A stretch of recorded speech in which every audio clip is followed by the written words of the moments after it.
This story is about an elderly woman named Alma who said she had a close encounter with witches back in the 1970s. At that time, she scavenged the trash, paper, glass, cardboard, cans, anything she could sell to get by. Near her house there was a garbage dump, a mounting pile of waste the neighbors kept, even though they lived in the middle of a wooded area supposedly protected by environmental laws. One night she left home late despite a sharp, penetrating headache that almost kept her in bed. Her need was greater, though, and with the last of her strength she went to the dump and began to sift through the rubbish. By the time she finished, the sky had clouded and rain threatened. She was far from home and decided to take a shortcut, skirting the mountain to get back faster. The night was closing in and her short, tired steps could not carry her as quickly as she wanted. It began to rain, an intense, cold August downpour that drenched her immediately. She trembled and almost gave up.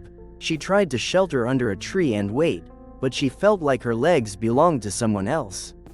The pain from her rheumatism engulfed her. She closed her eyes and thought of her mother, whom she hadn't remembered in years. The memory was strange but comforting, and she suddenly felt a warmth, a heat that made her feel protected.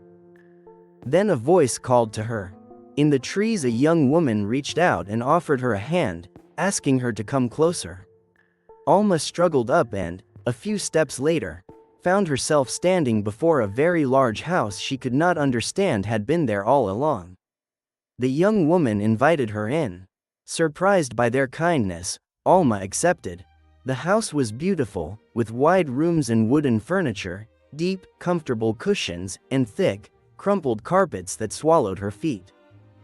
The young woman was not alone.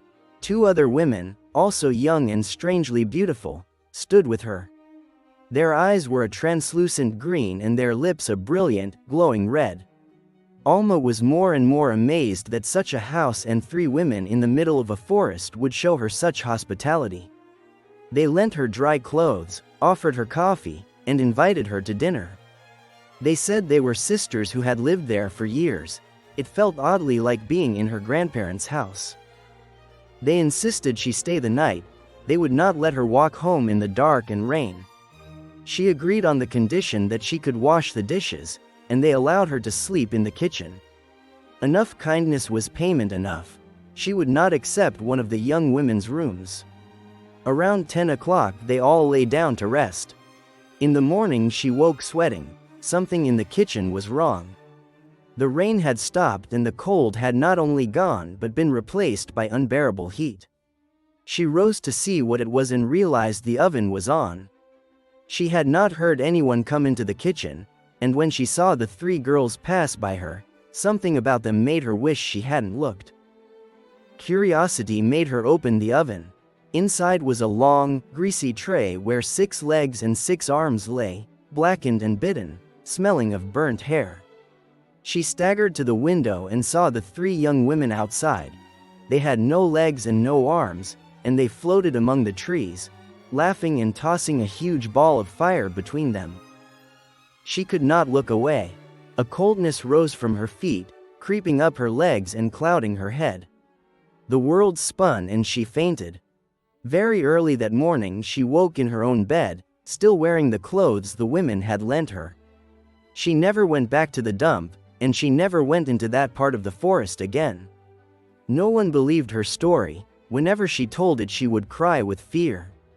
In a trembling voice she would whisper at the end, "Be careful, between the trees there are witches."